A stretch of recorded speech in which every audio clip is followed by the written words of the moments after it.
Hello everyone. Hello and welcome to the Sidereal Insights Astro Update for March 11th, 2019. I'm 𝗏𝗱𝗲. I'm the artist and astrologer of Mystick, Physick, Astrology. And what we do with Sidereal Insights is every 2 weeks on the broadcast we explore the astrology of the current planetary transits across the heavens from a Western sidereal perspective. And so if you need to look up your sidereal sign placements for today's broadcast, you can do that online. There's an easy online calculator at mystickphysick.com/sidereal tools to find out for free what your sidereal chart looks like. And so with this broadcast, what we do, my aim, is really to provide guidance on how we can consciously use the energies of the transiting planets to affect our lives in a positive way. And so we're just doing that through Western sidereal astrology, which is a Western approach using a sidereal zodiac. Specifically, we're using the 𝗏𝗱𝗏𝗏 sidereal zodiac with this broadcast. And if you are getting anything out of the broadcast, just invite you to like or share it or tag a friend if you know someone who might also benefit from what we're talking about today.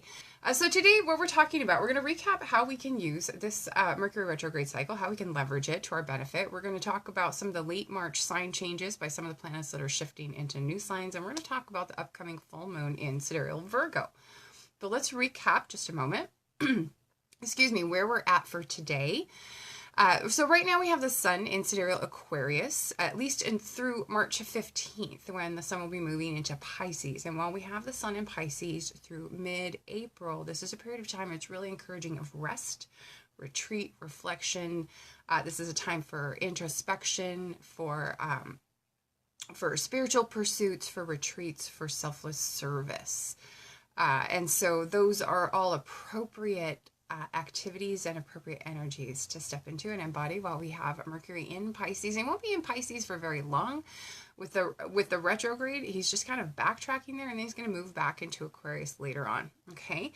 Right now we also have Venus in Capricorn, and that will be through most of the month, through much of the retrograde.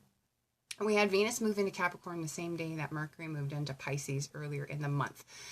And so during this type of, earlier last month, February 25th is when these two change signs. So this transit is going to last for a good portion of Mercury's retrograde. We're going to have Venus in Capricorn during a lot of that time. We're going to have Mercury in Pisces, and then we're going to have Mercury retrograde in Aquarius before he moves back into Pisces again.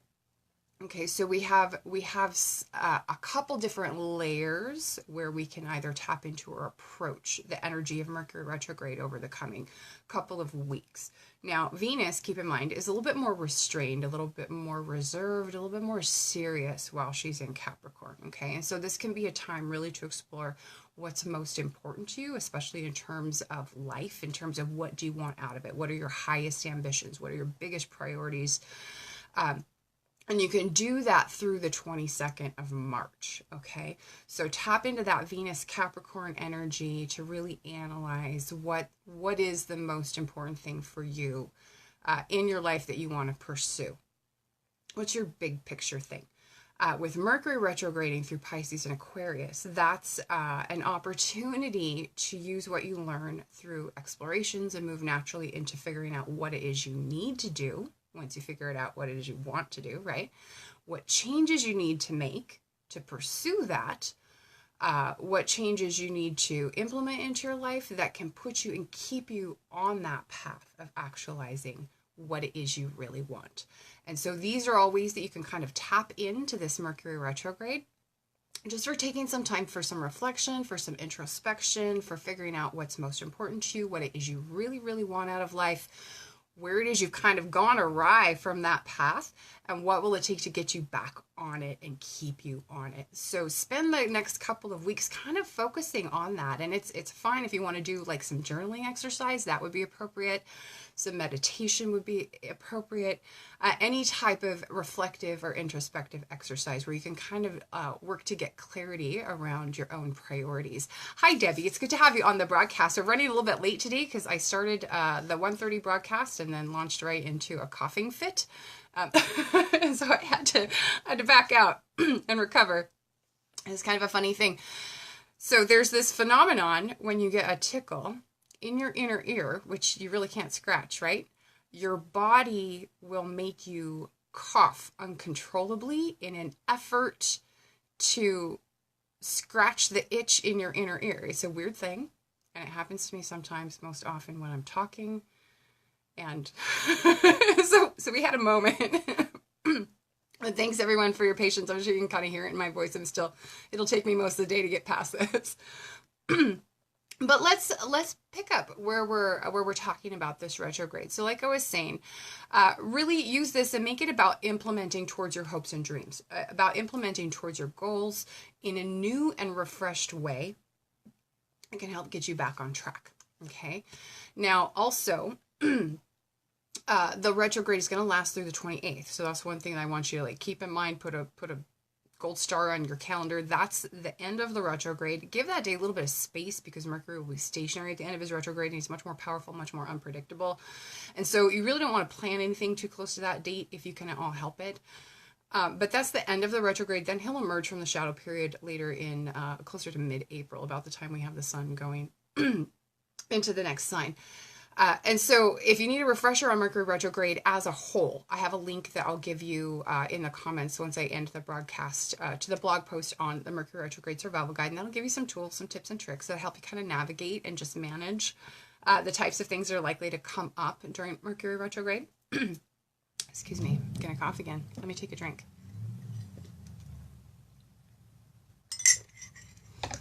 And then coming up on the 21st, we have the full moon in Virgo. Now, this is kind of an astrologically busy full moon. There's a lot going on. We have Mars trine Pluto at the same time. We have a Mercury sextiling Saturn.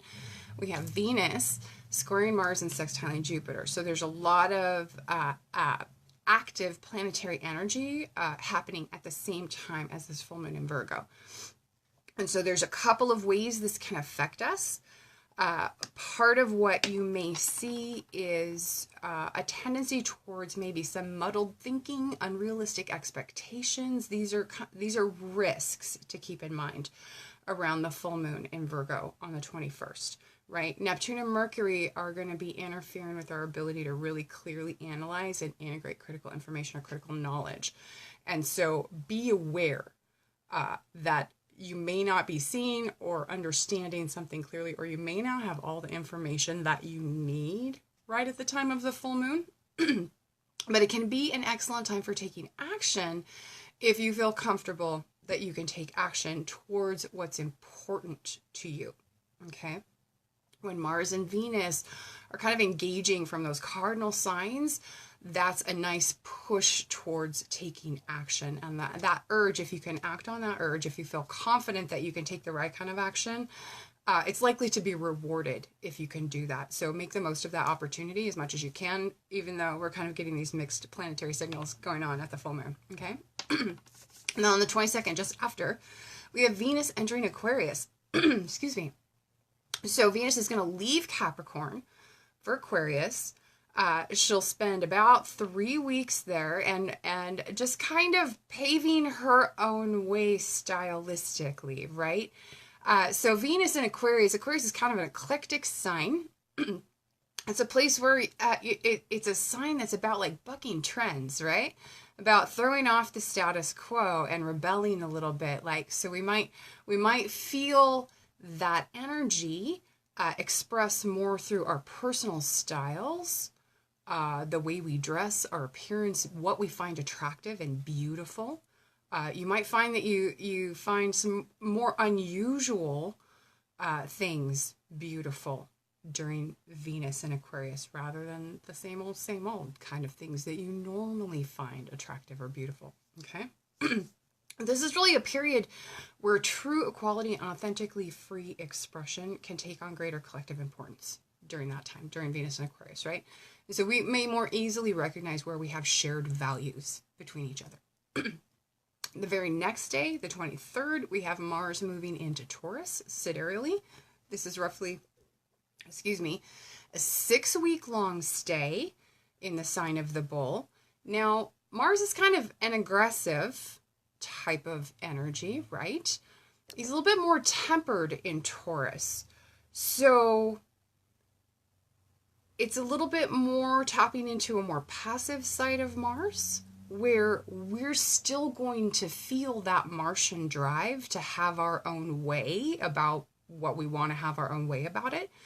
But instead of being aggressive and going after it necessarily, we might be stubborn or resolute or headstrong. Okay, so it's still that kind of Martian drive, but it's expressed in a much more Taurian way, if that makes sense. And so this is a 6-week-long trend. A lot less of the outright aggression or initiative, more typical of Mars. Maybe a bit more bullheadedness, shall we say. Okay. And then finally, just a few announcements for you. If you haven't read the March overview and short reports, definitely drop by the website and check those out. The full horoscopes by sign for March are not up. And I'm not sure if they will be. We're kind of doing a reboot on the full horoscopes by sign, partly because we want to get everything back on schedule. Plus we have some new things we're exploring.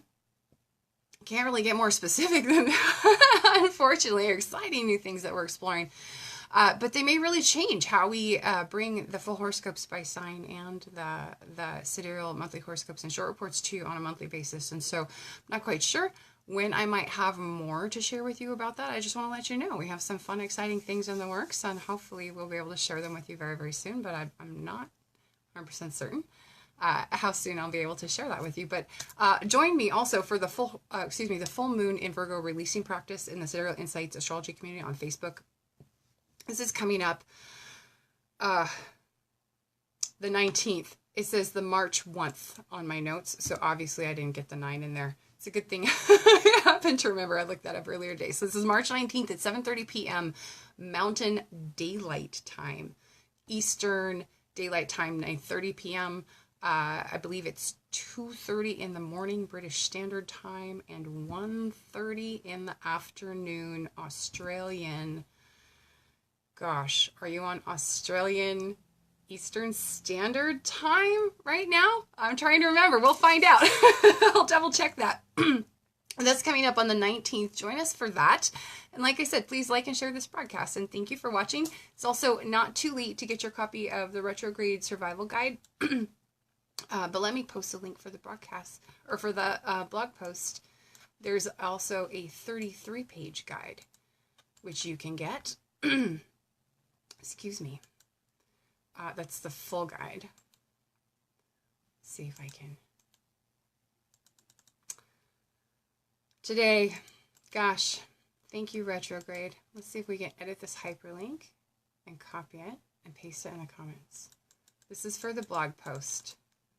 And then if you want the full guide, I think there's a link for that from the blog post where you could go get it. But there you go. Happy retrograding. I hope you survive. Thanks for joining me, and we'll see you again next time. Bye.